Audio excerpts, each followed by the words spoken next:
Hi guys, welcome to Google Classroom. I hope you guys had a good week last week. Today what I'm going to talk to you about is how to submit your contour shoe project.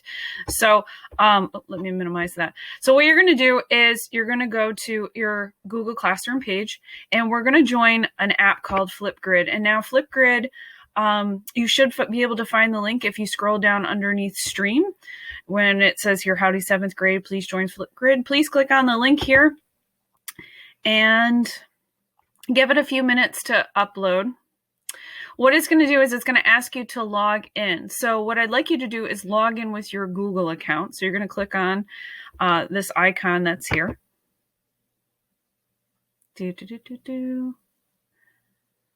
All right, and I'm using the test student, so this is exactly how it should look when you pull it up. So click on test unknown.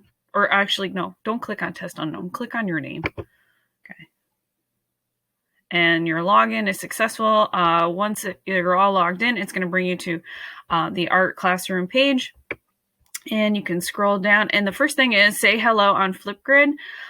There's a variety of different ways that you can upload your projects here. You can also ask questions on here with a video. So if you're struggling with your assignment, you can hold it up in front of the page and say like, what's weird about this? Or, I'm struggling with this part of it, and I can respond and give you guys some feedback on it. Okay, so how do you show me your project? Well, first thing you're going to do is you're going to click on this little green button that's over here on the right, and it's going to bring you to a pop-up menu that will allow you to record. So what I'd like you guys to do in this video recording is to hold up your artwork in front of your camera and make sure that you get a good view of it.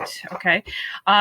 This does not automatically start recording. So you have to click on this button down here where it has the video camera. It's going to count down and give you a few minutes. And what I'd like you to do is please count to 5 when you hold this up. So I would say 1, 2, 3, 4, 5, or you can count in your head. That's fine. That gives me a few minutes to take a look at it. Another thing that you can add to this video is your responses to the rubric, which you can also find on your Google Classroom page. Now, remember, we always do reflection questions. I still expect you to do those. So it's not uploading for some reason, but you should be able to find it on the Google Classroom page. Under Contour Shoe Project. Come on. Sorry, this Chromebook is really, really slow. Okay. And your rubric is down here. If we go under View Assignment, you can click on the rubric. Now, there's a variety of different ways that you can submit the rubric. You can open it up and edit it, and then upload your questions to Google Classroom, or you can actually just tell me them in your Flipgrid video. So, for example, the first question is, what is a contour line? I can go back to here and say a contour line is a line that defines the edges of an object or a form. And then you can go on to question 2 and answer that. When you're all done video